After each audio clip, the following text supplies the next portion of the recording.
네, 여러분 반갑습니다. 중동부 한성민 전도사입니다. 5분 안에 핵심만 콕콕 알아보는 5분 교회사. 오늘은 7번째 시간이고요. 루터의 종교개혁 2번째 시간입니다. 자, 우리 지난 시간에 배웠던 거 다시 한번 좀 살펴보도록 하겠습니다.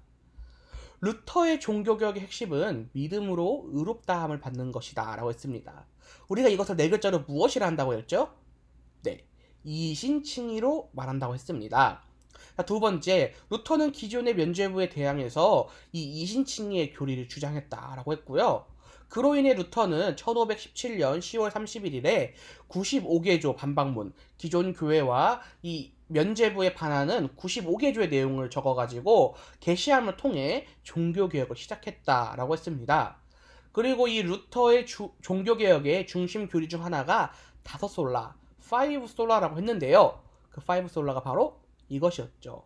오직 성경으로, 오직 그리스도, 오직 은혜로, 오직 믿음으로, 오직 하나님께 영광이라고 했습니다. 이 다섯 솔라 중에 솔라는 오직이라는 의미를 가지고 있다라고 했습니다. 자, 이 루터의 종교개혁 교리에 대해서 몇 가지만 더 알아보고자 합니다. 자, 여러분, 만인제사장이라는 교리가 있는데요. 루터는 이것을요, 이 교리에 대한 근거를 베드로전서 2장 9절부터 10절까지에서 찾았습니다.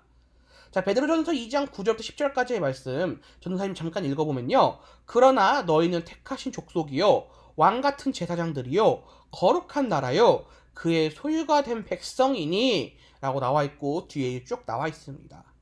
근데 여기서 가장 중요한 내용은 무엇이냐면요. 왕같은 제사장이라는 것입니다. 자, 기존의 성만찬을 할 때는요. 사제들만 빵과 포도주를 먹고 일반 교인들에게는 빵만 주었습니다. 즉, 이 성만찬에 온전히 참여할 수가 없었습니다. 왜냐하면 사제들만 하나님의 부르심을 받았기 때문에 온전히 성만찬에 참여할 수 있었다라는 의미였어요. 즉, 당시에는요, 이 사제는 하나님이 부르신 특별한 직종이고 나머지 직종들은 모두 그냥 평범한 직종, 그냥 큰 의미 없는 직종이다 라고 여기고 있었습니다. 근데 루터는요, 아까 보았던 베드로전서의 말씀을 기반으로 해서 만인 제사장을 주장했는데요. 루터는 그 앞선 말씀을 바탕으로 이 내용들 모두 반박하며 우리가 모두 똑같은 하나님의 자녀다라고 주장하게 됩니다. 또한 우리가 모두 왕같은 제사장이기 때문에 모든 직업, 우리가 가지고 있는 모든 직업이 하나님이 부르신 소명이다라고 가르치게 되었습니다.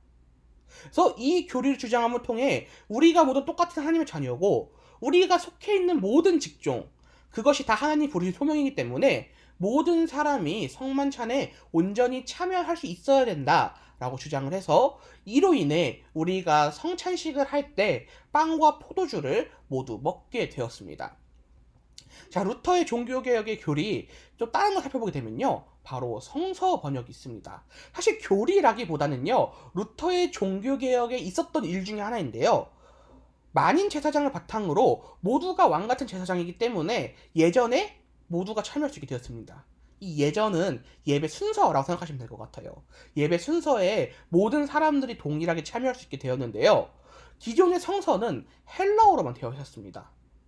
따라서 당시 루터가 속해 있었던 독일인들이 읽을 수가 없었어요. 헬라어로 작성되어 있었기 때문에 이 성서를 읽을 수가 없었습니다. 따라서 루터는 이 헬라어 성경을 독일어로 번역하고 이를 출판하게 됩니다. 사실 이전에는요, 성경이 번역할 수가 없었어요. 왜냐하면 이 성경은 헬라어를 배운 사제들의 온전한 소유물이었기 때문에 그들만 성서들을 볼 수 있었거든요.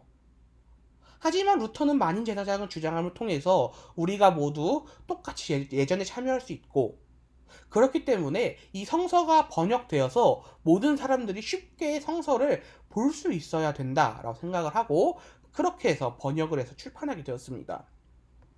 근데 여러분, 우리가 저저번주에 딱 봤듯이 마침 이 종교개혁이 일어날 때 구텐베르크의 인쇄술 발달로 인해 책들을 다량으로 찍어낼 수가 있게 되었습니다.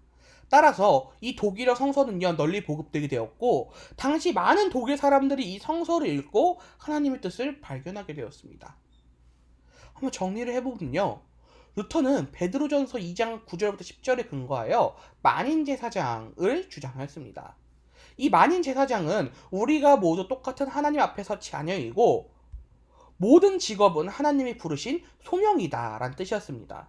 또 이것을 통해서 일반 교인들도 이 예배 순서에 온전히 참여할 수가 있게 되었습니다. 그리고 루터는 성서가 사제들의 소유물이 아니라 모든 사람들이 동일하게 봐야 되는 것이라 주장을 해서 성서를 독일어로 번역을 했고, 이 독일어 번역을 통해 구텐베르크의 인쇄술 발달을 더불어서 많은 사람들이 성서를 볼 수 있게 되었고, 이를 통해 많은 사람들이 성서의 내용을 알게 되었습니다. 자, 이제 우리가 다음 시간에는요, 칼뱅의 종교개혁에 대해서 함께 알아보고자 합니다.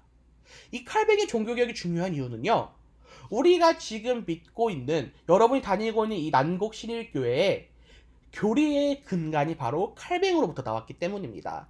따라서 지금 우리가 다니고 있는 이 교회의 모든 교리의 핵심은 바로 칼뱅으로부터 나왔다라고 할 수 있을 텐데요. 우리가 이 내용에 대해서 다음 주에 함께 한번 좀 알아보고자 합니다. 네, 이상으로 7주차 루터의 종교개혁 두 번째 시간을 모두 마치도록 하겠습니다. 여러분, 다음 주에 뵙도록 하겠습니다.